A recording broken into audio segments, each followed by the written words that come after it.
All right, my guest today is Steve Buchalter. Did I say it right? You said it right. I was nervous. I didn't know if I'd make the right sound. All right, Steve Buchalter at Enterprise Cleaning. We're here at Enterprise Cleaning Corporation.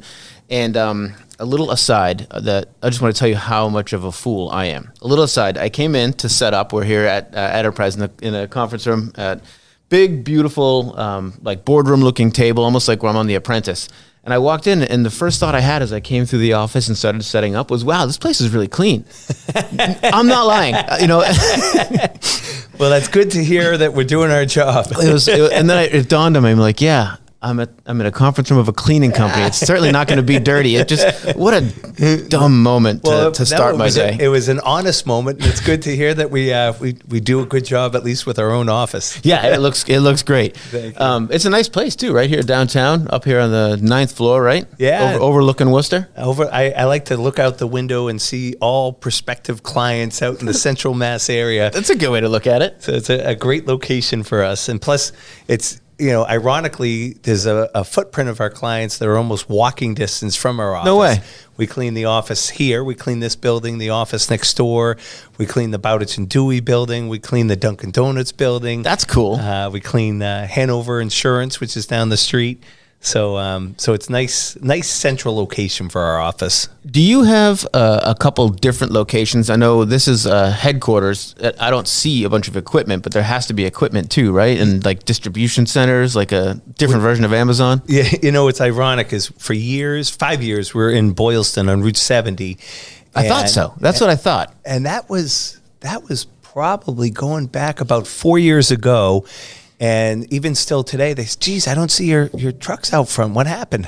When we moved 4 years ago, our headquarters is downtown, as you said, and our kind of distribution center is right on West Boylston Street, right at the mountain, the former DeWolf Plumbing building. And that's where we have our vans. We have our equipment gets repaired there. Our managers have meetings there. So that's kind of the operations staff headquarters, and that's where they meet and head out from. And it too is great because it's right off of 190, right off of 290. So for that operations center, it's a great central location. How much time do you spend between the two? Are you frequent at both? I am so all over the place. I'm here at least a couple times a week here at 370 Main. I'm at the operations center a couple times a week, and I'm out in the field quite a bit. To make matters even more complicated, I have a home office, and that has become one of my favorites. And a lot of people don't like the idea of working out of home. I have a separate door that I enter, and I close that door. And when I'm in there, I'm at the office. And when I leave to go to my home, I'm in my home. So I mentally have found a way to separate the two. It's important to do that too. But if you can find the trigger, to close that mental door, if you will, that I'm at work now and I'm working, then I like to work from home too. I don't really have a problem with it. I don't watch TV or play video games, but I hear a lot of people talking about that. Like, oh, I could never do it. I'd be on the TV all day. Well, I think the key is setting up a separate office where literally I have computers in front of me and I look out a window, and it makes it convenient to be able to do CrossFit in the morning when I can, and get up early, get a good workout in, and start my day before this office even opens up. Yeah, and I can see the fear of a home office and being a little less than disciplined with yourself. I think it's probably a little bit less risky if you own the business because you've got skin in the game, and it's kind of hard to let yourself play Xbox all day. At least there's no way I could do that. I have to be paying attention. Right. and it's funny. I'm lucky I'm not a big video game person. But when I'm in the office, it's usually to get some good time in the morning. And then a lot of times at the end of the day, I'll go through emails if I've had a day where I'm on the road quite a bit. Example, last Friday, you'd think New Year's week, nice easy week. My day started at around 8 o'clock was my first appointment. I got back to the home office around 5:30, realized I hadn't even looked at an email all day, so spent 5:30 to 6:30 returning emails. So it really, to your point, having that door, it's literally a door, physically a door, but it's emotionally a door. Yeah, that's really its job. Yes.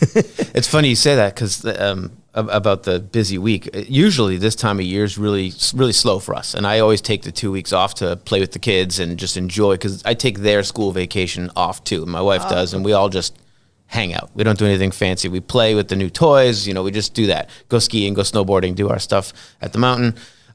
This year I still did, but it was busier. And like this year I had a client that specifically had a special need. We had a website that we had built and developed, and they were releasing a press release of the merger and acquisition of this public company that they had bought. And there was a new organization birthed out of it. And that's where the website was for. And that deal was being announced January 1st. So we were at a friend's house. We slept over for a New Year's Eve party with the friends. So like our kids' mutual friends, and we're friends with the adults. So we're over there and we have our New Year's Eve party, but I had to get up at 7 and make sure that the launch went okay, because everything had to be live and tested for 8 o'clock when the announcement was coming out over the wire, and this was all happening. So that's the kind of stuff that will take you out of, well, I could just play video games or watch YouTube all day. Yeah. Those sort of responsibilities you can't let go of. And as you know, being a business owner, there is no such thing as a 2-week vacation from, Christmas through New Year's. It's basically you work when you work. And I'm fortunate. My kids grew up with me owning this business, fortunate or unfortunate, depending on how you look at it. I started Enterprise roughly 19 years. Has it been 19 years ago? Holy mackerel. Mine too. Yeah, 19 years for you too. Congratulations. Thanks. And I think my kids just got used to going to Disney World. And while I was in line for a ride, I'll never forget probably the biggest disappointment to the kids. We Spaceship Earth had opened up at Epcot. So this tells you how long ago it was. And it was the popular ride because it was a new highlight of Epcot. Yeah. And Epcot's pretty awesome. One of my favorite parks. And so finally we get to the front of this long line, and I got a phone call from work. It was a work call, and I had to take it. And so we had to step aside and let people pass us as I'm on this 25-minute work call. And the kids were patient, but yet they're like, Dad, they're kids. Come on. Right. We've been waiting, and now here we are. So after a while, they kind of learn that goes with owning a business. You're glued. You're always, the more you can make yourself available, I think the more successful you become. It keeps you tethered to the business too, and I think it's important to not forget why you're there. Absolutely, and I do a fair amount of traveling, but I'm on my phone, email, phone calls. I've never disconnect. And that was one thing that I thought, one of these days I got to take a vacation where I don't leave my phone at home, but at least I leave it at home during the day. Yeah. And I have yet to see that. Me too. But it's been a goal of mine I don't have to leave the phone, but what would be nice is take a vacation and give myself like a 1-hour window where I can look at it, respond to things. Otherwise I'd go insane. Like I have to make sure that, Rome isn't burning. Well, it's ironic you say that. I recently took a vacation and we're running late to the airport, and on the way to the airport, I just got married 7 weeks ago, so I'm congratulations. It's exciting times. Thank you very much. You can see it with a smile on your face. You still look so happy. Yeah, very exciting times. So we're on our way to the airport, and all of a sudden I realized I left my phone at home, and we were running late. And I said, what are we going to do on vacation without my phone? And have a vacation, which I just couldn't wrap my hands around. Yeah. So I immediately, from my wife's phone, I called my daughter. I said, please, is there any chance you could drop whatever you're doing, run to the house, grab the phone, put it in an overnight box? And we had like literally an hour window between when the post office closed and the next day was Thanksgiving. Yeah, it was the Wednesday before Thanksgiving. So we knew that wasn't a mail day. So I knew I had to be at least 24 hours.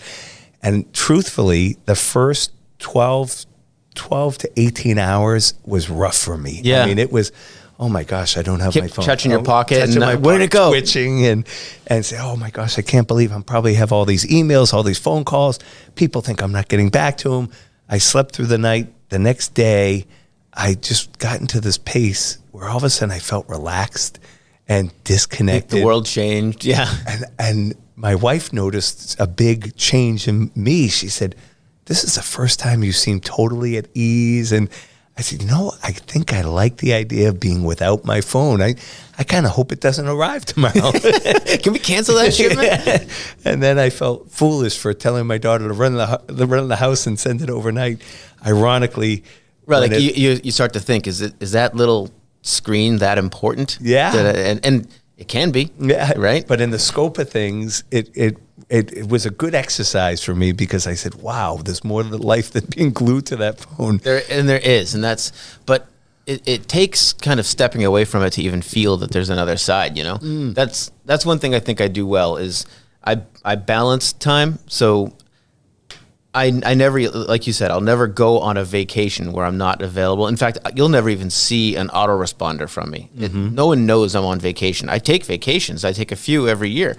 But nobody knows except my family. Because if there's a problem, I'm available. I'm going to see the emails. I'm going to hear the phone calls or at least the voicemails because I usually won't pick up until a certain time when I'll check messages and check emails and stuff like I was saying. I'm not as good as I mentioned of like a 1 hour window, but it'll be like every 2 or 3 hours I'll check, Well, and go ahead. Oh, no, I'm sorry to interrupt you. I was going to say, I literally, after having this exercise that was inadvertently put on me, I have to say, I did like the experience of being without the phone, and I'm looking forward to maybe trying to do this again for maybe 48 hours, just to have that total, that clarity, that just being able to focus on the present and who's around you. And, I saw the ocean and I said, oh my goodness, I'm looking at the waves and not checking my cell phone. Not taking a picture of the waves for Instagram. Although I have to say, I did borrow my wife's phone to take the picture.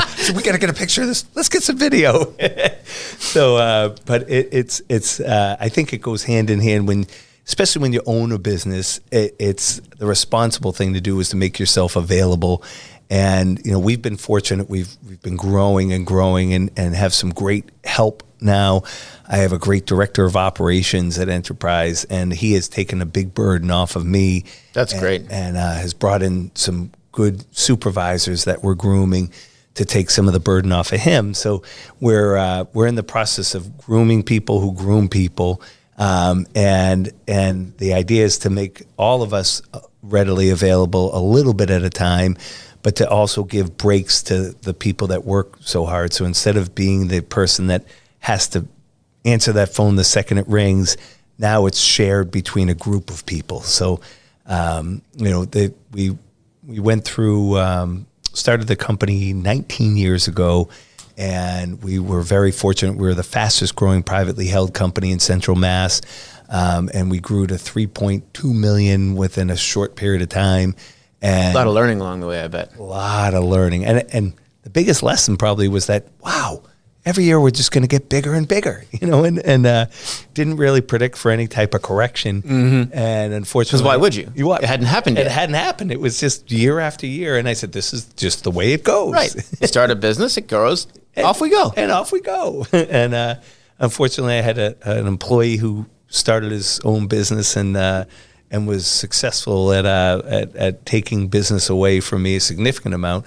So it taught me a lot of lessons, and I was able to sort of refocus, regroup, and it took a while to find the right people to put in place. And as luck would have it, the right person knocked on my door, actually sitting right here in this conference room, meeting with my then operations manager, when somebody out of the blue came and said, hey, Steve, if you have a minute. And I said, well, I'm in a meeting, but after I'm done, I'd be happy to sit with you. And it was an old employee of mine who had worked on our van crew, and he had a great experience at Enterprise.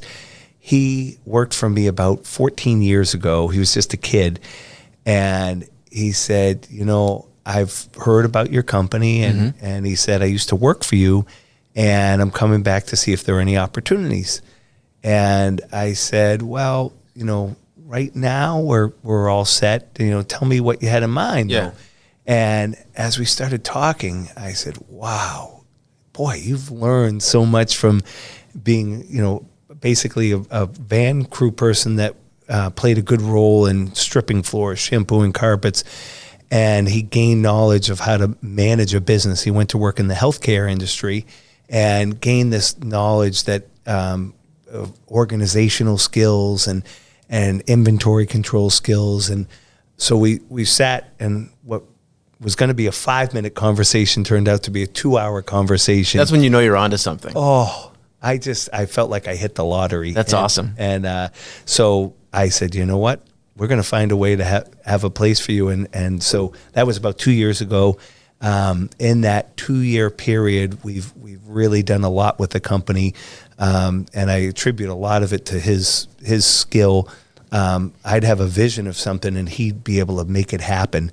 One thing that that's nice to have, huh? Oh, somebody to help execute on the ideas. It's such a relief because for years I felt like I was talking to a wall where I'd sit down, I'd explain my vision, and the person would say, "Yeah, that sounds great," and then they go do whatever they wanted to do, and the director of operations that I have and I work as a team where we're not, yes, I own the company, but we work together and we handle things together. And he's taken a big load off of my operational mind. But we've also put in some great tools that I always thought, boy, there's got to be an app or a tool that can track employees. So when an employee goes into clean an account, we can know that they're in that account, and we can send them a message, and we can have them take a look at things that we saw, take a picture, send it back to us so that we can see, yeah, in fact, they did clean that sink that was dirty, or yes, they cleaned the outside of that barrel. And so we didn't find an app. We looked and looked, and we didn't find one exactly to do the things that we wanted it to do. Yeah. So we customized it ourselves. Nice. And we worked with a developer in Brazil. And so we'd sit down, we'd brainstorm and write out an outline. Let's have the app do this, this, and this. And we started off with a real rough app, and we're still not finished. We've been adding to it, and it's been an amazing tool for companies like Hanover Insurance. It's just about 1 million square feet. They have 74 restrooms in different areas. On this app, it allows the supervisor checking to literally look on and say, okay, this restroom over here has 2 urinals, 3 toilets, 2 dispensers, and check to make sure. It kind of guides them through a checklist. That's amazing because it's the details that matter, right? It's the devil is in the details. Yeah, I hate that expression, but it's so true. Especially for what you do. It really, I think that's where I don't know much about it, this admittedly. And from the outside in, it's like cleaning. All right, clean things. But then if you're doing big, well, not just the big companies, even if you're doing a small family-owned business, it's the little things they're going to notice you don't do, right? It's not the vacuuming of the carpets and the cleaning of the bathroom. It's the, like you said, some dirt on the outside of a trash can or something. They're going to think, oh, they're not even paying attention. Well, even the vacuuming of the carpet, you'd be amazed. As we would grow, we'd hire a person. We'd hire Jack. And Jack, your job, there's a bank. It's going to take about an hour. This is what you need to do in the bank. We have a checklist for you. It's carpet vacuuming, it's dusting the desks, it's emptying the trash, cleaning the bathrooms, the kitchen. Well, all of a sudden, week 1, we have a supervisor working with Jack. We think Jack is well trained. He understands the job. Week 2, he's doing a decent job. We follow up with the client. A month goes by. Jack is going in, emptying trash, and in and out of the bank in 5 minutes. How do we find out? We get a phone call from the bank saying, I pulled the alarm notes. Your cleaner's been cleaning here for 5 minutes a day for the last week. We said, geez, we got to figure out a way for the bank not to tell us that, but for us to know that prematurely. And so that's really good, like forward thinking. That's a great way to try to just solve the problem yourself rather than trying to like work with the client to manage it, because it's not the client's problem, right? That's exactly right. And that's a cool way to look at it. The client hires us to take that problem off of them. And for years, we couldn't figure out a way to do it. We had roving supervisors that would pop into accounts, but they couldn't be at every account every night. So what would happen is they'd pop into an account and really spot check. And if they noticed that things weren't clean, they'd meet the cleaner the next night. This app allows us to kind of catch some of the loose ends prior to it getting to that point. And rather than have the client, and I'm not going to say we're perfect. People always find ways to beat systems. So we've tried to, as we find somebody's trying to beat the system, we try to think, okay, if they're going to beat it this way, what can we put in place? I'll give you an example of this. And one thing about me, I'm an open book. I don't sugarcoat things. I tell the good, the bad, and the ugly. I don't want to pretend that we're Enterprise Cleaning and Restoration now. So we were Enterprise Cleaning Corporation. We, about a year ago, started doing restoration work, floods. I saw that. I want to talk about that. That's interesting. But it's still a focus on the cleaning aspect of things. It's not like you're getting into helicopter repair like some people do. They have idea, not a good or bad thing, but you seem, from the outside, you seem to have had a focus on what you do for 19 years now and kind of haven't taken your eyes off the prize, which I envy, because I admittedly do have other interests. So I've had my business 19 years, but I've had other small businesses off on the side and things I wanted to pursue. It seems pretty awesome that you've been able to keep that focus. Well, thank you for saying that. I tried to look at the restoration part as we'd have clients, this building, take for instance, 370 Main Street, where all of a sudden accidents happen, a pipe burst, and it starts flooding. Well, we're the cleaning company, but we can't clean black water because we're not certified to do that, and we don't have the equipment, we don't have the wherewithal, the knowledge. So we would have to rely on calling in another company, and it almost hurt our ability to respond to different jobs. So I said, wait, because you're at the whim of someone else. We're at the whim of someone else. And we would try to take that lead by saying, oh, we got to call X company. And instead we said, wait a minute, this is a whole, not only an opportunity that we're missing out, a market that we're missing out on, but it's almost a disservice to our clients. So let's figure out a way to incorporate mold removal, flood removal, fire restoration into what we do. And so we started the restoration piece about a year ago. But back to the app for a second. Because you were going to give me some juicy details on how you dealt with a system breaker. Well, so we had this set up so the employee would punch in, and they'd punch in and punch out at the end of the night. And we said, geez, this employee's there for this proper amount of hours, but yet there were some things missing in the account that should have been cleaned when somebody's there. So we sent a supervisor to see what they were struggling on, and the supervisor showed up 20 minutes after the employee punched in. Lo and behold, the employee was nowhere to be seen.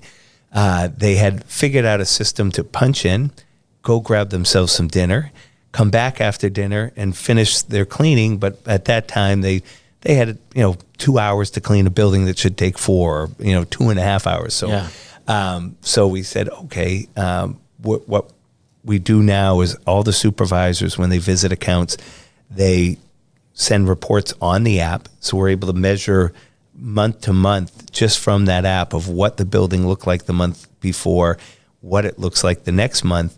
And we see, okay, the dusting's been done well, this has been done well. And if we see a trigger that the same problem has happened month to month, then we go in and we try to train the cleaner, retrain them on the area that they need. So you're monitoring trends within each account to watch for things that might be changing for the good or the bad, I assume. You can find out if that employee deserves more responsibility too, right? Absolutely. And one thing simultaneously that we started is an Employee of the Month program, and we use some of this feedback that we're getting from the app to determine who would be an Employee of the Month. And that Employee of the Month gets a $50 gift card, and they're recognized in our newsletter. And then we just recently launched an employee newsletter so that it goes out to all the employees so they could say, hey, Joelma just got $50 as Employee of the Month. Maybe I could be Employee of the Month too. Cleaning can be a very lonely world. When you're out cleaning, especially if you're by yourself, you're out in a building, it's late at night, it's dark outside, you're the only one inside the building. We're trying to find ways to make it fun and make people feel like part of a team. So recently we did a get-together with 2 of our buildings around Thanksgiving time, 2 of our big downtown buildings where we got 40 people together. We brought in Thanksgiving dinner. We gave away some prizes. That's fun. gave away some enterprise coats, and we made Swag. some swag for the employees, and we partnered up again with Wachusett Mountain, as I mentioned, and we now have ski passes that are good 7 days a week, no blackout dates. So we offer that to our employees, especially if someone's doing well. We'll turn and say, "Hey, look, why don't you take your family up skiing?" Unfortunately, a lot of them are working all the time, so they don't have the time to do it. Right. But we're trying to find ways to recognize our employees and make them feel appreciated. That's really cool. And in an industry where it probably doesn't happen very often. And I think, to be truthful, that was probably something we weren't doing well when we struggled getting good help. We weren't taking the time to recognize good people. We're probably, ironically, even tougher on the employees now than we were before, because there's not as much wiggle room as there was, and they know that they can try to break the system, but they'll be caught and terminated if they do. And at that point, serves you right. I mean, you understood what you were doing, and if you try to game the system and you lose, there's consequences. Shame on you. Right, shame on you. We also have, on this app, we've been able to download a training program where there are training videos that each employee must watch. If we're hiring a big group of big group of people, like Hanover Insurance, we hired 45 people to start Hanover Insurance, which we started in September. We took 60 people to the office for training, and we went through training videos at the office where we literally had video training and had a supervisor there to demonstrate certain things. And of those 60 people, we ended up with about 45 on start day. Of the 45 that were there on start day, we whittled it down to 30 people. And if we have to terminate an employee or an employee leaves for any reason, new hires now, we have them go through a training on their app. So part of their onboarding, they downboard their app. We can see which videos they've watched, and we say, we give them a week's period of time to watch all the videos, but we'll send them a reminder. Don't forget, you still have to watch the bathroom cleaning. That's video. really cool. It's like a system you'd find in a corporation where you do your training, only your people are all out all over the state, so you can do the training while they're at their work location. That's smart. It's really smart. Soon you're going to have like a camera in it so that they can do a selfie of each clean station, and you can for employee of the month, you put that up. Well, it's, to your point, we actually have them take pictures of things, so their own phone becomes the camera, and we'll have them, if they happen to be out in Orange, we have an account in Orange, a bank, and if our supervisor checked the bank and said, you're doing great with the vacuuming, dusting looks okay, bathroom, I'd like to see you polish the bright work a little better. So the supervisor will take a picture of what they noticed, send that to the employee on the app. The employee then comes in, they punch in, and up comes the picture with the note from the supervisor saying, "Hey, look, focus in on this."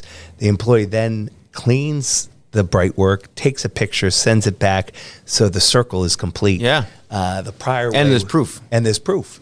The prior way was, I'll get to that. And in fairness, the supervisor may say, "Hey, there's some cubes in the front that need dusting," and the employee might go in and see cubes in the front, and dust them. And different cubes. Right, and yeah. That would happen a lot. So we've used, for years, there was no improvement on technology in cleaning, and still to this day, vacuum cleaners are vacuum cleaners, buffers are buffers. But this app has allowed us to really hone in on some things that were really troublesome for our company. It sounds like it. Now, is that something that could potentially be a business in and of itself? Like, would you license that out to cleaning companies who are not in Massachusetts, or where you're actually expanding beyond Mass now too, right? With the restoration services. Yeah, we're eventually going to expand into Florida. I've gone down. We've registered a business down there. It's called Enterprise Floods, Mold, and More. The certifications in Florida are quite a bit different than they are here. So we talked about launching that app. And as a matter of fact, I ran into a competitor. I'm a friendly competitor, so I'm talk with everybody. I'd like to believe we all get along. We can learn from each other. And I was telling him about some of the systems. He said, "Well, where did you get something like that?" We've been looking for something. I said, "Well, we actually designed it ourselves." how did you do that? And I said, well, we worked with a developer, and would you ever be willing to share that with us? And I thought to myself, wait a minute, this is the one thing that gives us an edge. I don't want to give away all the secrets. Right. I can see that side of the coin too. But then on the flip, maybe it's something that you could be leasing out to anyone in the states that are not Massachusetts or Florida, you know, the don't come into my territory type of agreement. But if it's that useful, which it sounds like it is that useful, maybe there's something there too, which I'm sure you've thought of. We've talked about launching a separate business, and I think what we're going to do is continue to develop this app over the next year or so, because every time we think, oh, this is going to be perfect, this will solve this, we'll test it for a little while, and we realize, oh, well, wait a minute, we didn't think of that. So I think once we make it, it'll never be foolproof, but once we make it that it solves all the answers to the problems. One other then there'll be new problems. Then exactly. Well, one other thing that we corrected that was really a big issue is our closet was a free for all. So if a cleaner came in and said, "Oh, I need to go pick up chemicals," they could pick up whatever they wanted. Mm-hmm. And now on the app, they have to order the chemicals, so it's tracked on the app. If they need toilet bowl cleaner and they say, okay, I need, X amount of toilet bowl cleaner. And we look down at the app and we say, wait a minute, you just ordered a month's worth last week. What's going on? Mm-hmm. We have a lot more control over everything that goes out the door and everything that comes in. If a vacuum breaks, the employee puts on the app, the vacuum, is broke. It's not running correctly. There's a loud fan noise. We switch it out. So we put a new vac, put the serial number in the app so we know exactly what's at each account. We bring the vacuum back. We fix the problem. Well, all of a sudden, if the next month we notice the new vac has the same problem, then we need to train the employee. Deeper. Yeah, and figure out, are you vacuuming incorrectly? Are you asking too much of the machine? What's going on? Is it the type of material that's there? That's incredible. So, like with the inventory, have you seen a difference in bottom line because you're tracking what's going in and out? Is there notice? I imagine that there is huge difference. I mean, to the point where it's mind-boggling to me. Like, I didn't realize we had so much attrition. And the other thing that we did is limit the amount of people that go into that inventory closet. There are 3 people that have keys to go into that closet. Gatekeepers. And if those gatekeepers aren't there, and we've had people test the system. Oh, can you just leave a key out for me because I need to go in and get some chemicals? No, you need to request it. Our deal is you have to request it 24 hours to 48 hours in advance. And for the last minute people that say, "Oh, I forgot," well, then you're going to have to learn for next time. Well, how am I supposed to clean the building? Well, we'll send a supervisor down this time and work with you, but next time, you need to follow the system. Yeah. So it's. I don't want to say that we weren't doing things properly before, but just better now. So much evolving. Better. I mean, that makes so much sense because even for me in my personal life at work, the more I can apply a system, even if it's outlining how I'm going to spend my time or what it has to be, and you stick to that system, you get way more done than saying, all right, I've got 8 hours, let's see what I can do. Yeah. Because then odds are your head's going to go different directions. You're going to be thinking about different things. You're going to follow some tangents. If you're anything like me, I'm basically like a dog, just squirrel. So if I set a system in place, I'll get a lot done. If I don't, I'll squander the time. Absolutely. That's just the way it is. And I think it's to different degrees, but it's that way for everybody. So if you just say, go out and clean something, some things will probably get cleaned. Yeah. But if they have a checklist and something guiding them through everything, I can't imagine the productivity change. And not only that, but we have a supervisor that stays with the cleaner for the first 3 days or so, just until they feel that the cleaner has a good grasp. And I also am quick to point out that we're not foolproof. We have flaws in the system. We have employees that don't do well. We had an employee recently that was unhappy that they were, they thought work would be a paradise, an easy part-time job. They could just stop by and so they bucked the system and they probably came into it expecting to buck the system and just have something easy to do. And it's ironic when they found out that there were consequences for not doing their job, they went right to social media. This company, they're slave drivers. They do this. They expect things of me. How dare they expect things of me? Right. But we're trying to breed a culture that we reward. We want people to feel like a family, but we also want them to feel like, hey, this is a serious job. This isn't just a part-time job that you come by for 4 hours at night. You come here to work and not here to play. Not here to play. Yeah. And out of that will come Employee of the Month, a winter gathering we're going to do in February where we'll get the whole company together. We'll hand out cash prizes. We'll have dancing. We'll have food. That's cool. Where do you do that? So we've done it at different places. Last year we did it actually in this building. We had a conference room downstairs, and we had music. We brought in Brazilian food and Italian food. This year we're going to do it at a hall. We have a bigger group of people. Last year we had about 75 employees or so. This year we have about 140 employees. So they won't be able to fit in the conference. A good problem to have. Sure is. Won't be able to fit in the conference room. We're constantly trying to think, because I tell you, there were probably a period of 6 years where I felt like I was banging my head against the wall and said, we just can't get honest people here. We can't get people that want to work. I would get phone calls from people that hired me, and they were friends of mine, and they'd call and they'd say, can you tell me why this hasn't been done in my office? And I said, well, geez, this isn't the first I've heard of this. Well, how come I hired your company this? And that's a terrible feeling. Oh, I can't tell you how many times, we had situations where we had checks in place where we'd have supervisors that would go out to check, but not the proper ones in place. And I would say that that's a common problem among cleaning companies, and that doesn't make it right. And that's why we said we've got to find a way to be different. We've got to find a way.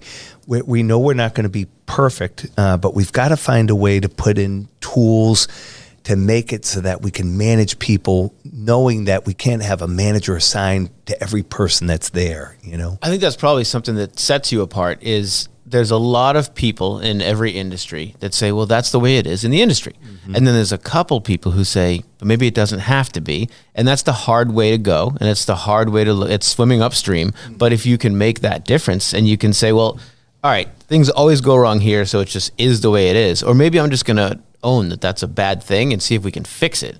And that makes a big difference. And that's like creating this system of accountability because it's an industry where you're going to have you're going to have a lot of turnover in the employees. You're going to have a lot of issues with people gaming the system. It's just, those are things that are going to happen. So you can either say, well, it's the way it is, sorry, buddy, I'll put someone new on the account, or you can try to fix the system, that's what's been so interesting about this conversation is the system in place. To your point, it literally, I knew there had to be a way to fix it. And it took brainstorming with my operations, now director of operations, Diogo Silva, of what can we do? How can we do this? And we worked together as a team, and it was his lead to find this software developer in Brazil. And it's great because this is evolving constantly. So it's not like we set the system, this is it, and this is the way it's. As new problems develop, we're able to come up with new systems. So virtually every week we say, how is this working? How is this working? Okay, now let's add this feature to this. So for example, this week, one thing that we're adding is an alarm. So if we're going to give a time frame that somebody should be in each account, right now we have reports where I can go on the app and I can look and say, okay, Bill Smith was supposed to be in the bank for an hour, 45 minutes to an hour. Wait a minute, he was only in here for 30 minutes. Or he's not there yet. Or he's not even there yet. Well, we corrected that he's not there yet with an open punch system. So basically every employee that is punched in, we get a list of. Any employee that is not punched in that's supposed to be punched in, we get a list of as well. But we didn't have a way to track whether Bill Smith was there for 45 minutes to an hour other than physically going through and looking at his time punches. Yeah. So now this week what we're implementing is an alarm system. If Bill Smith is supposed to be there between 45 minutes and an hour and he leaves in 44 minutes, the alarm's going to go off and say, wait a minute, Bill got off a little early. And what we found just by looking at the punches, that the Bill Smiths in the world may work an hour the first week. The second week, they may work 45 minutes. All of a sudden, they say, wait a minute, I could do this in 30 minutes. I can do this in 20. Summertime on a nice day, you'd be amazed how many 5-minute jobs, people did. And we had a situation where we had an employee that was cleaning a bank, and we noticed right away the employee hadn't punched in. And we said, geez, it's 9 o'clock at night. You usually punch in at 5. And the employee, I forgot my phone at home. Sorry, it won't happen again. And so we trusted in the employee until the next day we got a report from the bank saying the cleaner was in there for 5 minutes on their cell phone, the whole time. So it has really taught us that, we used to let people get away with a lot more than we even knew they were getting away with. And we're finally finding ways to hone in. So I think the reputation out there is, the word has gotten out that, hey, Enterprise is a great company to work for. We get rewarded for work, but it's not a company you want to go and you're not going to get away with much. Right. You're not going there to buck the system. I like the idea of trusting the employee, though, because I always err on that way, and people can look at it as stupid, it'd rather be cynical towards everybody, but I don't like living that way. I trust anyone until they prove that I can't. I'd much rather go at life that way. It's like you look on Facebook nowadays or Twitter and everyone's arguing. And if you were to look at the news, then everyone is either 100% left wing or 100% right wing. I mean, ravenous, with the blood coming out of their teeth on either side.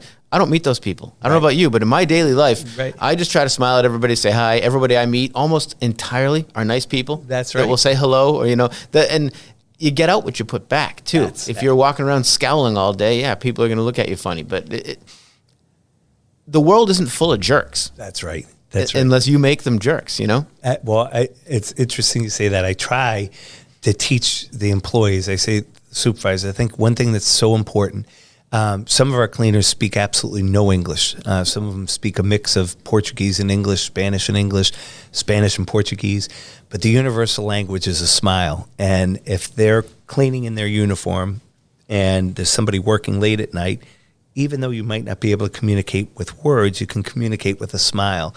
And put on a nice smile. And if you see them working, step out of their office. And if you see them wave you in, have that smile on your face. I teach my kids that. Just be the positive person. Just start from that point. If that person is a jerk or it's going to get ugly, it's going to happen anyway. Yeah. But start from the good place. Just start from a smile. It's funny. My wife reinforces this every day. She wakes up every day and has a smile and says, it's a great day. It's a great morning.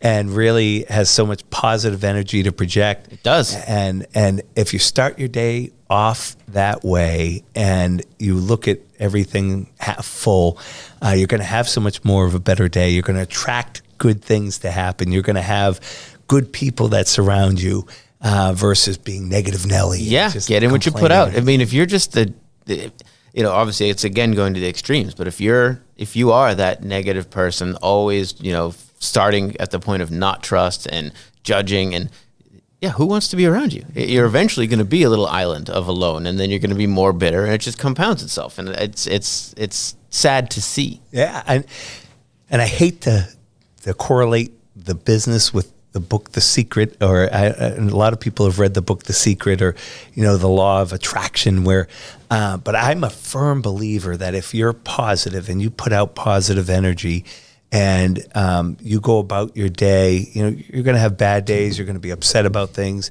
We were talking just before the podcast where I threw out my back. So I've been for 4 weeks just battling so bad. Sometimes I walk in the 90-degree angle position. I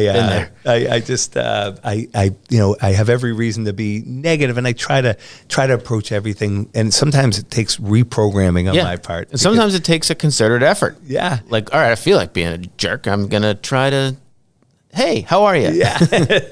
But it makes such a difference, and not to say everything is always roses, but we've been very fortunate, and I swear a lot of this has to do with keeping positive, trying to teach the employees to be positive, bringing in positive people. We had, during our time of rockiness, we had some supervisors that would point out all the bad. Well, this isn't going to work because of this. Every time we had an idea. Naysayers. They'd find 10 reasons why it wasn't going to work. And I'd say, well, what about if we do, well, that has a flaw here and here.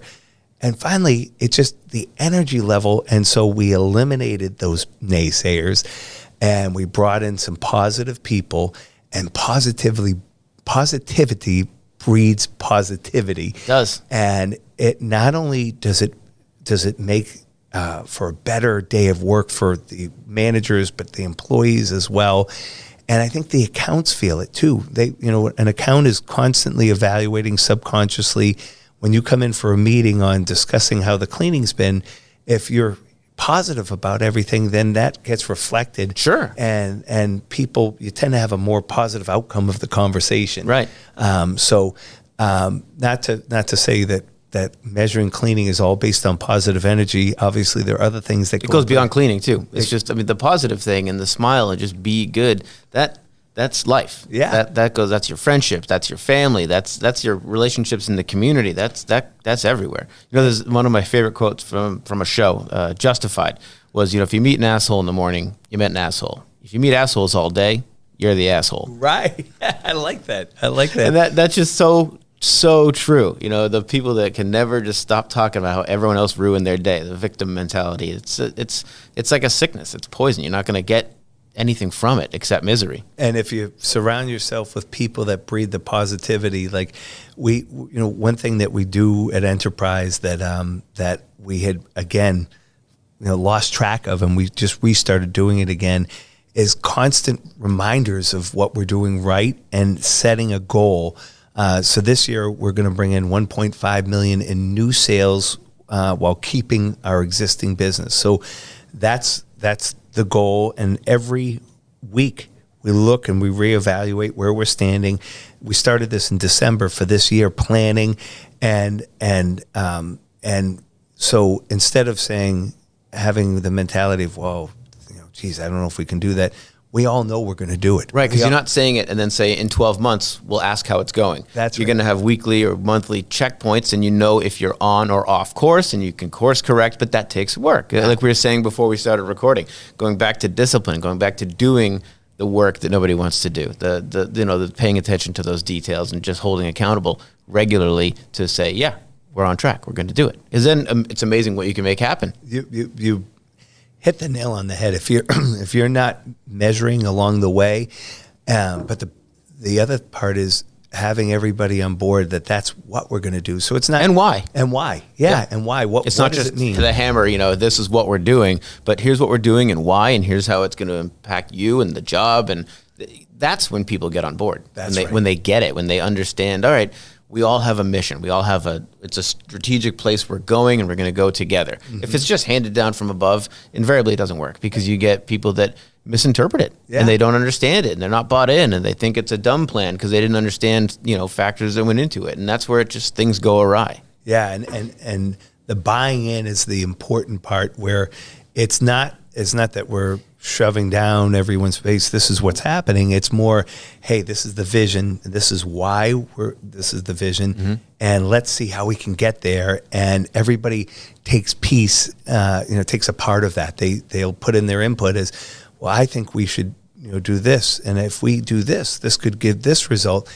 And so when we have our meetings, there's no dumb comments. There's nothing that we say, hey, that's a horrible idea. We'll try different things, and we may fail. We've tried lots of things. We said, geez, that's a great idea. Failure is a reoccurring theme. You just have to go ahead and learn how to embrace instead of run away from, because the only way that I've ever moved forward is by failing at something and then figuring out why and moving forward. And sometimes that's fail forward. That's what I teach my kids. Fail forward. I like that. Go ahead. Screw up anything. Just learn from it and do it different the next time. And those are better lessons than if you're doing everything right and everything's moving. You can't do everything right. That's a fallacy. That's not true. But like in American culture, you want to do everything right, because there's almost like everyone says, yeah, of course you got to fail and failure is okay, but nobody believes it for the most part. It's a punished thing in our society where, haha, loser, you failed, you screwed up, and now it's worse than ever with public media and shaming people and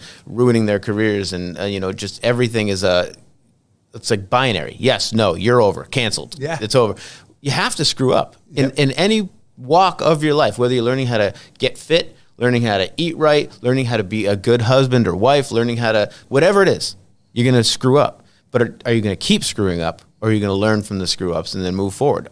You have to fail to move forward. And I've been saying it since I was a kid, but I didn't embrace it till I was a grown up. Mm-hmm. You know what I mean? Kind of like when you're in high school and you're like, I don't care what people think of me. All you care about is what people think of you, right? And it takes a long time in life before you actually start to think, maybe I don't care that much, but I do still care. Like, there's a degree of caring, or I wouldn't get out of bed in the morning. Like, there's a lot of lies that we tell ourselves that you have to just get over as you mature. That's right. And I think if you can embrace that as a team and learn that, hey, look, we're going to have obstacles. We're going to hit, we're going to have customers that maybe the customer's having a bad day and they're upset about something. And our biggest goal is to have a customer call us and say, hey, I just want to let you know, great job last night. This looks great. Last night we started a big account. We were cleaning Bancroft School. We've been cleaning one half of it for a number of years, for about 10 years. And just recently we got awarded the other half. Oh, cool. And so there's a substantial amount of new work. And so we had a team of supervisors there last night. And our operations manager went first thing this morning and walked through, and there was an area, a trash can that was supposed to be put in another place to be emptied, and that we missed. So, we know it's a mistake. We recognize that, hey, in order to move forward tonight, that's the first thing we're going to do is, teach the cleaners, hey, look, at the end of the beginning of the night, this trash can has to be moved to this location. And so the next morning, when they walk in, they say, oh, let me see the trash can. Oh, good. Today they got the trash.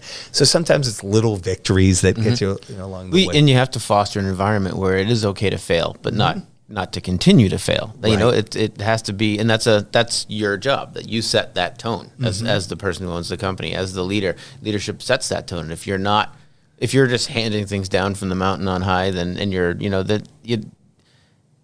they're not going to respect it. It's just going to be what the man says. And if you can get rid of that and start to be one of the people that work here, you might be the owner, but you work here too. And then you can change a lot of things. So there's cutting edge technology. There's this app, there's this system, there's all these clients that we can see from out the window here.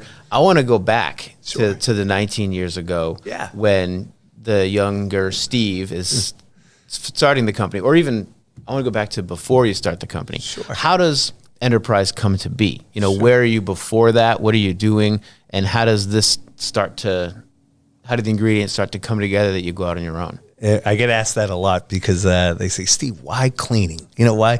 So I'll even go back to childhood. I was 13 years old, eager to work, eager to make money. And there were two places that would hire a 13-year-old. One of them was White Cliffs Restaurant to work in the dish room. And the other was a company called The Clean Machine, where you could work with a parent signature and clean office buildings. There was one more place in Northborough because I worked there, and it was the chicken farm on 135. I remember the chicken farm. I pulled weeds there when I was a kid. Ride my bike there, pull weeds until the end of the day, and I'd get a handful of change. A lot of people don't remember that chicken farm. Well, I worked at White Cliffs for my $3.35 an hour. That tells you how old I am. And I worked at this cleaning company making $3.50 an hour. And I was cleaning Digital, Data General, Wang, all these different office buildings. And I said, I can't wait until I graduate college so I can never clean again. I had done enough cleaning through junior high school, college. Yeah. And lo and behold, I get out of college. My first job is working for a cleaning company, the same cleaning company I cleaned for. And did that come to be because you had the experience and you knew how to talk the talk, so you ended up with the job? Or did you pursue that job? What's ironic is I graduated from Nichols College with a major in marketing, a minor in management. I interviewed with about 50 companies. I had 49 job offers. I turned all but one down. And this job offer was, I'll never forget, a company called Tile International. At the time, for a sales job, the going rate was $18,000 to $25,000 a year. This job would pay $26,000, company car reimbursement, commission, insurance, working downtown Boston. I said, wow, I hit the lottery. And I remember it being a 6-stage interview process. The last day we're interviewing, I get ready in my college dorm and I'm putting on my suit and I look they said, we've narrowed it down to 2 people. So I look over and my roommate's putting on a suit and I said, oh, you got an interview today? He said, yeah, I'm one of 2 people. And I said, well, guess what? I'm the other No person. kidding. And I ended up getting the job, which ended up becoming a small world. Yeah, such a small world. I got the job, which ended up becoming a curse because I was to start the job 4 weeks after graduation. So it was perfect. I had time to spend with my friends. We went down to the Cape. I bought myself a brand new car because the car reimbursement. So I had this beautiful new car with my acceptance letter because I didn't have an income coming in. Mm-hmm. And the day before I was supposed to go in on a Monday, I called on Friday. I said, geez, I haven't heard anything from anyone. Just want to make sure Monday at 8 o'clock. Oh, Steve, no one's gotten in touch with you? I said, no. They said, I'm so sorry. We've had to lay off 14 people and you're number 15. No way. Before you even start. Before I even started, I said, well, that is wow. So not very well managed. Oh, I said, you got to be kidding me. I said, I bought this car based on this letter. I said, nobody got in touch. They said, I'm so sorry. Goodbye. And all of a sudden, boom, I have no job. I have a car payment. I have turned down all these other offers. Wow. And I'm sitting there saying, what am I going to do? I took a short job after that working at CVS as an assistant manager trainee. And I'll never forget, I took the job because it was one of the few that I hadn't turned down. All the others I had turned down, and I really wasn't looking my strength wasn't managing a CVS. And I ended up getting fired from that job, the only job I've ever gotten fired from. The manager went on vacation for a couple weeks and they had somebody else managing me. Mm-hmm. And he came back and he said, geez, I've heard you're friendly with the employees. And I said, yeah, I want to create a fun atmosphere here. Well, that's not the way we work here. You're the boss. I said, no, I know, but I work with them getting things done. Lo and behold, 2 weeks later, I was fired and totally lost. And I said to myself, interesting. That's a lot of beatings in a row, huh? Within a month's period of time, I went from, the top of the world guy in the world, working in downtown Boston, to being laid off before I started, being fired from my next job. So I called that car is still in the parking lot too, right? It was, I put it up for sale for below the price just to get rid of it. And I ended up having to take a loan to pay off the car to sell it for the delta between what I owed and what. So I was lucky. My father had given me a loan and I sold it and I bought a $500. Actually, it was for sale for $500. It was a Chevy Chevette. I got it for $400. It had rust on the side. Starting to learn negotiations. Yes, early age. Yep. But I'll never forget, I did the body work myself. I went down to a place called Spags, as you probably remember. I sure do, yep. I got my Bondo, my spray paint, and I Bondoed the side, went down to Lizer Sound, got myself some big speakers in the back and a new stereo. So for that $100 difference, I was able to get out all the dents and put a new stereo system with two $29 speakers and a stereo in the front. And so I went to work for the cleaning company that I had done the cleaning for all those years. It was called National Cleaning at the time. It was the Clean Machine, and then they had changed names to become National Cleaning. And so all of a sudden, my pipe dream of making $40,000 with commission or $50,000 with commission was out the window, and I took a job making $18,000 with no commission. I worked for a year. In my second year, I was given $18,000 with 1 week vacation, and I was very green and really wasn't sure how to sell. I didn't understand the whole aspect of everything, but I started looking for another job, and I went to work for a company in Boston called Textral. Textral specialized in carpet and upholstery maintenance of high-end carpeting for Ropes and Gray, Hale and Dorr, Nutter McLennan and Fish, all these high-end law firms and accounting firms. And I became the Boston branch manager in a short period of time, and really learned like high-level selling. I mean, the company was based out of Baltimore, and the first year I had a lot of operational issues, and I had to terminate my operations manager, terminate the assistant, which made me the operations manager and the assistant manager. And I was trying to sell at the same time. So after the first year, I got called back to Baltimore, and they said, Steve, out of the 5 cities, Baltimore, Pittsburgh, Philadelphia, Massachusetts, and Washington, you have the lowest sales. Tell me why I shouldn't fire you. And so I said, listen, we've had some struggles with operations. I finally have a good team. Give me 6 months. 6 months, I guarantee you, I will have, we'll be having a different conversation. He said, well, Steve, I'm going to give you 3 months. And if I don't see a direct improvement, I'm sorry, we're going to part ways. Well, year 2, I had the highest sales of any city. My operation was running smooth, and they asked me to become a manager. They were opening up in Toronto and Pittsburgh. So they asked me to oversee those cities. And the old company I worked for called and said, hey, look, we really could use a salesperson. And that was becoming, the owner of that company was about to become my father-in-law. My girlfriend of... So that's how he still had your number. Yes, he still had my number. My girlfriend from junior high school, I got engaged to. And so I talked with him. I took a salary cut from what I was making, and I came on board. The company was $750,000 in sales. And I said, listen, I know I can grow this company, but I want to be rewarded financially as I grow it. And I will commit to you that I can bring in $1 million in sales in the next year. I literally knew I could do it, but I had a plan to do it, but I was scared because that's a big commitment to make. Yeah. Especially to someone who matters in your life. It's not just a boss. It's not just a boss. It was my soon-to-be father-in-law. So I took out the Worcester Business Journal, and I grabbed the book of lists, and I was just telling someone the story the other day. I went through the book of lists, and I said, okay, president of Duracraft, and I got the president's name, and I ended up writing. No, I'm sorry. Made a phone call to the president of Duracraft. I had probably 100 names, and I put on the board $1 million. And anytime I got an appointment with anyone, I put that name and what the potential amount would be, and deducted that from $1 million. And then I put it in another column as I got it. So I would call these companies, and I kind of prematurely jumped ahead. I called other companies. I would always get, oh, the president can't speak to you. Oh, he's busy. So I called Duracraft, and I asked for the president, and all of a sudden he answers the phone. And I paused, and I froze, and I said, hi, I'm Steve from National Cleaning. Yes, Steve, what can I do for you?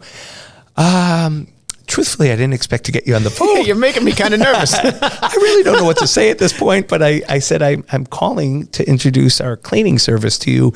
And I know there's someone else besides you in the organization that was responsible for cleaning. I think we could probably save you money and increase the level of service that you have. And he said, well, tell me a little bit about yourself. I said, well, right now I'm very nervous because I, again, didn't expect to get you. And we opened up this dialogue. Well, he said, Larry is the person to speak to. I forget Larry's last name. He said, why don't you give him a call? I said, could you do me a favor, and could you call Larry and tell Larry I'll be giving him a call tomorrow, but if you make that introduction, it would probably help greatly. Sure, I'd be happy to do that, Steve. And feel free to follow up with me to let me know how you make out. So I call Larry the next day. Larry takes my phone call. I set up an appointment with Larry. He takes the meeting. I meet with Larry. I said, wow, this is amazing. Larry's so responsive. I submit a bid to Larry. Larry says, yeah, we're going to move forward with your company. I said, I can't believe I did this. This is great.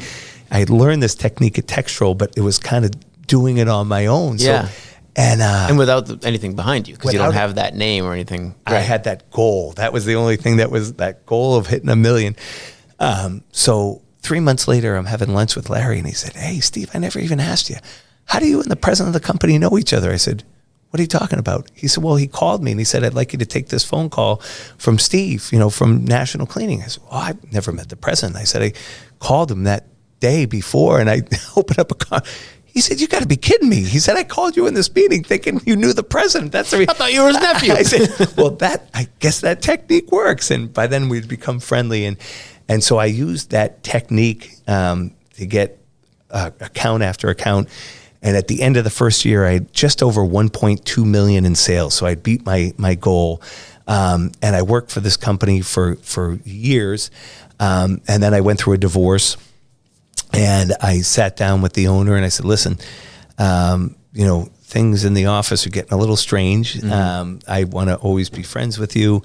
I'm going to start my own cleaning company and I'm not going to touch any of your business. I'm going to go after new business. And he said, well, there's plenty of room for other cleaning companies out there. And I said, as a matter of fact, anyone I've talked to in the past, any of our customers, I'm not going to, go after. If they come to me, I'm going to say, sorry, I'm not interested. Well, month one goes by and we had sold our house and I had very little money to start this business. And I had a company car. So I had to buy a new car. I had to find a place to live. I had, to start the business, I wanted it to seem like a big company. So I went to this place called More Than an Office. So I had someone to answer the phones and I had a little office where they do secretarial work in Boxborough, Mass. And I went out plugging away, calling on different companies, handing out my card. And finally, month 2, I got asked to bid a building in Boxborough. I went out, I bid this building and had good dialogue with the person. And I submit the proposal and he said, Steve, I see everything here except your references. Where's your reference page? I said, well, I don't have any, but you could be my first reference.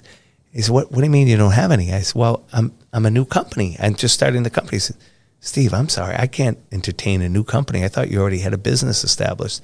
I said, well, I do have a business established. I just don't have any customers, but you could be my first one. I'll make it worth your while. And he politely thanked me as he walked me to the door and said, come reach out to me in a year or two once you establish your business. So call after call, I went through the same thing. I submitted 6 bids and I had 6 no's. And now it's May. And one of the buildings that I was soliciting in February was the building next door at 340 Main Street in Worcester. And I was told they had just made a change with the cleaners and they're perfectly happy. And I said, I noticed when I went in the building that there were some things I thought we could make improvements. And I said, did you realize that, the front lobby, there's dust about a half an inch thick right as you walk in that door all along the ledge. If you're paying for cleaning, you're not getting the cleaning that you're paying for. And they said, well, that's fine. We're in a year contract. Well, I went back the next day and I'd always come from Concord and I'd say, just happen to be in the neighborhood. And I'd walk through and all of a sudden I became friendly with the secretary, the gatekeeper. And shortly after that, I got introduced to the decision maker who said, we're all set. Thanks very much.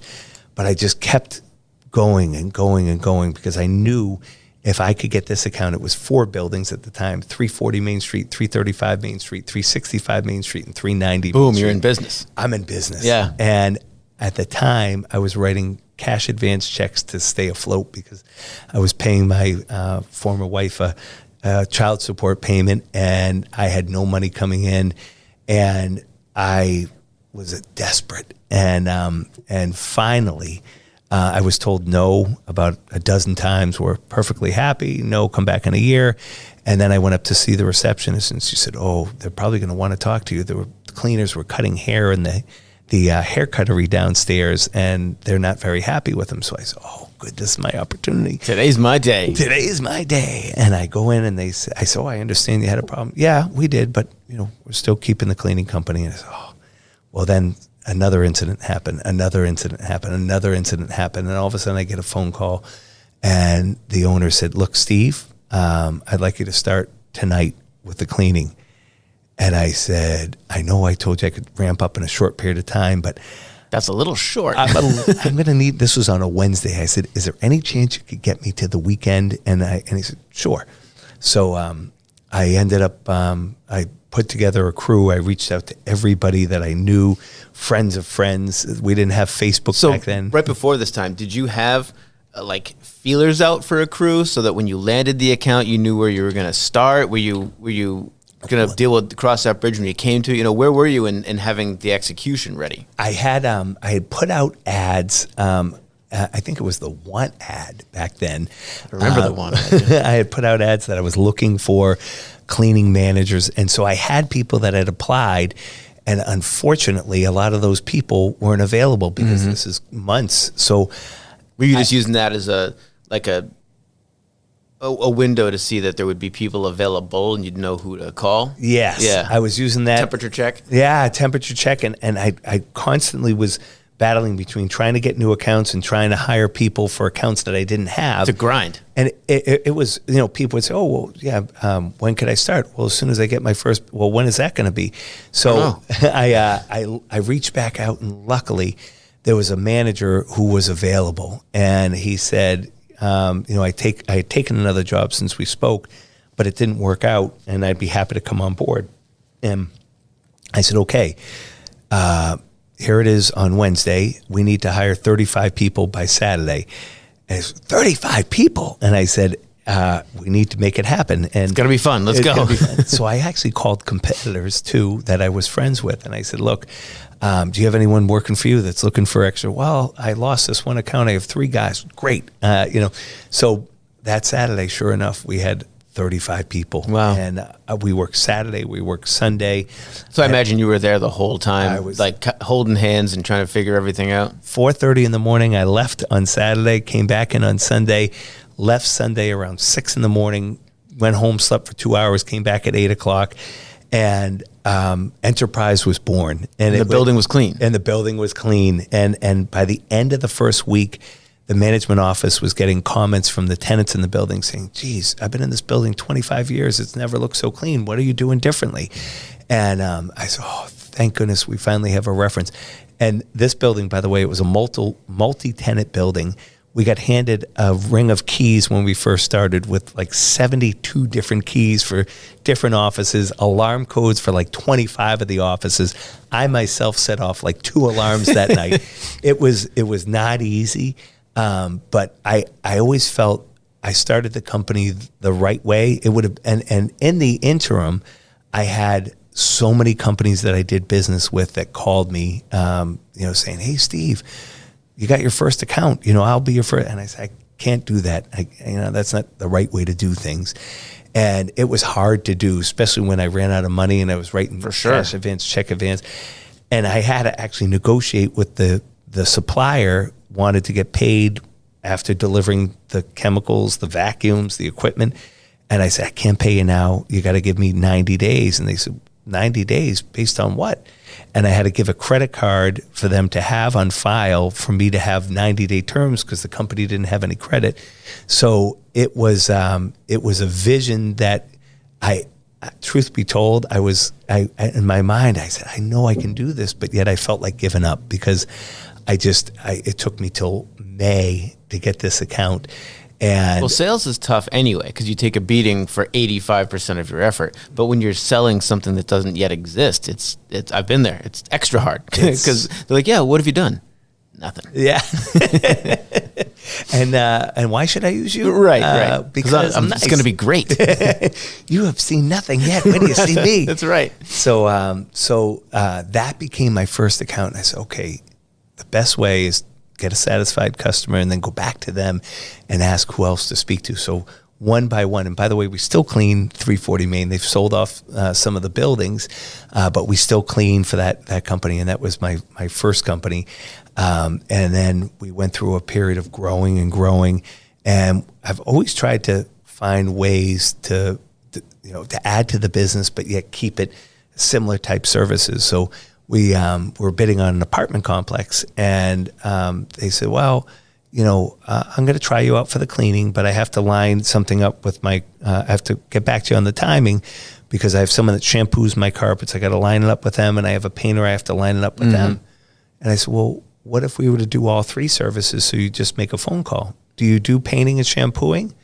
I said, no, but we will. We'll try it. And they said, well, I don't want to be a guinea pig. I said, tell you what, let me get back to you within 48 hours, and I want to be able to do this right. But I guarantee if I commit to doing it, it's going to be right. So I ended up bringing in a shampoo machine, and I went out and I subcontracted out to a painter, and they gave us our first apartment. And I told them I'd do it for free. We do everything for free. Just if it doesn't work out, then you can hire your own people, but you have nothing to lose. So we did it. And I remember I've always tried to pick up on little details, and because I don't have a memory, I write everything down. So I remember the person saying, constantly have an issue with the washing machine and dryer. The current cleaning company that we use, they don't clean in between the rubber between the washing machine and where it hits, and there's mold there and there's this there. So I remembered Q-tips, make sure the cleaners are cleaning in between with Q-tips. So first place we do the painting, we do the shampooing. She walks in, the first thing she does is look in that machine, and she sees it's clean, and she said, you listen. I have a company that listens. So all of a sudden, she gave us 2 units, then 3 units. Then the next month, we had like 12 units for turns. We got the common area clean. Nice. And so we tried to find ways to answer many problems that potential customers had. And it sounds like a lot of the ways were effort, like doing something extra, doing the hard work. Just do it. Do it and getting out of the comfort zone a little bit. That it would have been easier just to do the cleaning, but as a result of doing this, the same painter that we subbed out to 19 years ago, he's still with us. We're still subbing out to him. Carpet cleaning, actually, we've put a tremendous investment into carpet cleaning, and we've invested in a steam unit for a truck and also portable steam units. So not only do we do steam cleaning from a truck mount system, we have portable units we can bring into buildings. We've actually increased bathrooms we used to go into, and we'd clean grout literally with a toothbrush.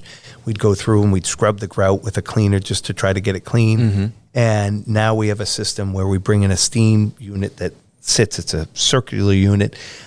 We pre-treat all the floors with an acid or a non-acid chemical, depending upon what the stains are, and we steam the entire floor. And which makes it just new again. Oh, it's amazing. Aside from where the tile is cracked or discolored from staining, it changes before your eyes. So more than you would think, I have a friend who owns a pressure cleaning business down in Florida. I should probably introduce you guys when you're down there, because he knows like the whole area for as far as corporate clients. And if you're going to start that Florida branch, I'll connect you guys. That'd be great. He does commercial, he cleans entire strip malls and stuff. He does a lot of commercial as well as residential. And what happens with a pressure cleaner, like he's got a truck and a rig and all that stuff, and it's a new building. It's bananas what a difference makes, especially down there. Everything's wet and moldy and green and you're absolutely right. That even some of the buildings around here I've seen where a pressure like Andy Maestro has a pressure business in this area, and I've seen some of the work that he's done. And it's funny you mentioned Florida. He's considering going down to Florida. He was down on vacation last year. I happened to bump into him, and he said, "Oh my gosh, everywhere down here needs my service." Not that business is literally every building. Every building once a year they need to be power washed. From the roof to the patio. I mean the whole thing. Yeah, and actually homes once a year often will have people come through and pressure wash the side of the building and pressure wash the patios. So there's an unlimited market down there. We've started expanding rapidly. We're now do roughly about $3.5 million in sales, but we'll be by the end of this year right around $5 million in sales. And we have the right formula. Things are happening. I always say it's by luck, but a lot of it's just trying to keep positive. And we've been fortunate enough to partner up with some great companies like Cogmetics, who makes medical devices. We try to. The one thing that they said is they were using a national company out of Rhode Island, and they said, the fact that we can call you and you're here within a half an hour, you have somebody here. That's unheard of. Hanover was using a national company, and they would send somebody out of Boston if they had an issue, and that person oftentimes couldn't be there for days. And they said, they were very concerned because of the companies they looked at, we were by far the smallest. Yeah. And they said, at the time we're under a $2 million company. And they said, how could a company under $2 million service this account when this is about $1 million account? How could that happen? And I said, well, look at that as a positive. Not that we're going to ignore our other clients, and we don't, but you're going to be right down the street, and you're going to be that much more important to us. And we're going to work hard to make sure it works. So fast forward now 5 months, and we've customized that app we were talking about earlier directly to fit Hanover. So it's a footprint of their building. They can use it. They can go online on their phone and make comments on different areas. We respond on the app. We do inspections on the app. They have a person that does inspections on our app. So what would normally be a mystery service essentially is now transparent, and they can, if they want, they can watch it unfold. They'll get the building clean and ready. Absolutely. That's cool. Absolutely. So and now we're realizing that this is working. This is really the first account that we've kind of given and customized the app to. Up until then, we've been using the app strictly ourselves on our phone with our employees, but now sharing a portal for the clients, on big clients, it is such a powerful tool. So that's what I mean by the app is evolving and we're evolving. And sounds like the app is helping to evolve the company, even though the company invented the app. Yeah, you're absolutely right. It's kind of like we're coming full circle, and so I'm really excited about the future of enterprise. I have seen tremendous progress. If you were to take a snapshot of where we were January of 2019 versus January of now, such a tremendous, not only have we had company growth, but we've had management structure growth, and we've had a better system now for managing our employees. I'll be the first to admit we're not perfect. We still have a long way to go. But every month we're making improvements, and I don't think we'll ever get to perfection, but I think we strive for that. Right. You can't be going to expecting to be perfect and then done one day. Yeah. And that goes with anything in the business. It always goes back, like with the app. It's never done, right? Like, and with my business, every year it's a different business because we primarily operate in the digital marketing space. It's not the same thing as it was 20 years ago. It's not it's a different definition, never mind different services and things that we're doing. But I think you learn early on when you start a business, if you go into it thinking, all right, I wrote my business plan, now I opened a business, and now here it is. Mm-hmm. One of your first lessons is, all right, that was the beginning, and now everything changes. And then everything constantly changes, and nothing's ever the same, and there's always new challenges, and with every one that you solve, something else comes up. And that's what we embrace. We meet every week. And we say, okay, this is what we thought with the app. We added this. How is that working? Oh, this is working great, but this, not so great. To your point, we thought the answer to the banks was putting in the system where we have the employees punch in and punch out. Well, we didn't realize that if we're not constantly looking at that, there's no alarm telling us, wait a minute, the person punched in and punched out. They did that okay, but they're only in there for 5 minutes. So then we're changing that, and we invested in the steam truck, and it was great. We said, oh great, now we have the answer. We'll be able to steam. Well, all of a sudden you come to a building like this, and there's 11 stories, and the steam truck only reaches to 5. Right, so right. Said, wow. Wait a minute, we never thought of that. Can we get that truck in the elevator? How are we going to lift this thing up? Can you give me a hand? So we said, wait a minute, we'll do some research and find the best possible portable unit. So we've invested a lot into equipment, a lot into chemicals. So as we've the part that people don't think about. Yeah. Right? I mean, I wouldn't think about that by default. I wouldn't be asking, if I was interviewing cleaning companies, about equipment. I'd just be asking about the job and getting it done. You don't think about what they have to go through to get it done. Well, the investment that we've done in the past year has been greater than any time in the history of enterprise. Hanover, for example, we have drive-on vacuum cleaners, drive-on floor burners. Because of the square footage, right? It's worth it to have, yeah. Plus, it's got to be kind of fun. Have you driven one? I did. Truth be told, I couldn't wait to get it in. I'm like, I'll take this from the loading dock to the room, and I'm driving down the hall. I'm driving, no doubt. Oh, and plus it makes it more fun for the cleaners. You know, I mean, there literally are hallways at Hanover that are as long as a football field, and they're tile floor, and it virtually would be impossible to mop it every night. So we have a drive-on scrubber that literally has a squeegee. It's like a Zamboni, right? It's like a Zamboni. And we also have a ride-on carpet machine to cover large pieces of carpet. So with that technology, does it cost money? Absolutely. We bought all factory refurbished, rebuilt pieces with brand new batteries, brand new squeegees, but it still was $85,000 for that ride-on equipment. Do you have to take it with you, or do you have dedicated space in the building where you can store your stuff? Fortunately, we have dedicated space That's in the awesome. building. Yeah, that's good for the relationship too, where it's is. kind of symbiotic, and now you've moved in, so it's kind of, as long as you're doing your job, it's easier to keep your job. It is. That's good. And because Hanover is so big, we have different closets in different buildings. There's a total of 4 on their campus, and so they have plenty of storage in other areas. Hanover has a very big green initiative, so we've brought in green chemicals, and we strive for using all green chemicals. There are slight, Which you can use as a tool for selling the company to hire new people too, where you're progressive and it's safer, and that's pretty cool. Even if it wasn't by an original design, you adapt to it and you make a positive. It's a good thing, right? Yeah, and we, for the last 10 years, we've always tried to use as many green chemicals as we can. There are some areas where the green chemical world hasn't gotten to the point where the chemicals are as effective. Example, stripping. Right. Things still have to get clean. Things still have to get clean. And, For sure. And when you're stripping floor finish, a green chemical isn't going to work as good as a non-green chemical. So we limit the amount of time. We'll bring in that stripper just when we're stripping floors, but we'll use a green finish. We'll use green detergents. We'll use green bathroom cleaners, green Windex. So, it's at a point where literally our cleaners do wear gloves, but they don't have to wear gloves because they're not going to, the chemicals aren't as detrimental. It's not caustic or anything. Yeah. I have a question for you. We're at almost an hour and a half. Wow. And I know, it's fun, right? It flies by. I still have questions and things that I want to know, but I also want to respect your time because I know that we're up against the limit I had originally talked.